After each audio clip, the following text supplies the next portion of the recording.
2 வருஷத்துக்கு முன்னாடி என் உடம்பெல்லாம் ஒரே வியாதிங்க. என் உடம்புல ஒரு தோல் வியாதி வந்துச்சு. உடம்பெல்லாம் புண்ணு. என்னால ஒரு ட்ரெஸ் கூட போட முடியாது. தப்பி தவறி போட்டேன்னா அதை நைட்ல போய் கெழுட்டுவோம் பாருங்க, அப்படியே அந்த பத்தெல்லாம் அப்படியே பேத்துக்கிட்டு வரும்.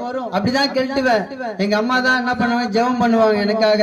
எங்க அம்மா நைட்டெல்லாம் எனக்காக ஜெபம் பண்ணுவாங்க. அதுக்கப்புறம் பாத்தீங்கன்னா நான் ரொம்ப அழுவேன்.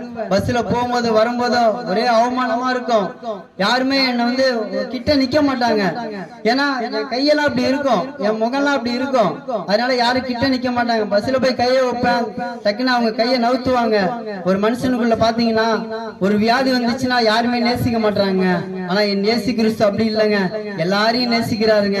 அவர் உங்களையும் நேசி கிறிஸ்து உங்களை நேசிக்கிறாருங்க. உங்களுக்காக ஜீவனை கொடுத்தவர் உங்களையும் நேசிக்கிறாருங்க. அதுக்கப்புறம் பாத்தீங்கன்னா எனக்கு அந்த வியாதியில சுகம் கொடுத்தாருங்க. அதனாலதான் இந்த ரோடு ரோடா வீதி வீதியா உங்களுக்கு இயேசு நல்லவர்னு சொல்லி நாங்க அறிவிச்சு கொண்டு இருக்கிறோம். உங்களுக்காக நான் ஜெபிக்கிறேன். அப்படிப்பட்டதான ஒரு வேதனை, அப்படிப்பட்டதான ஒரு கண்ணீர்ல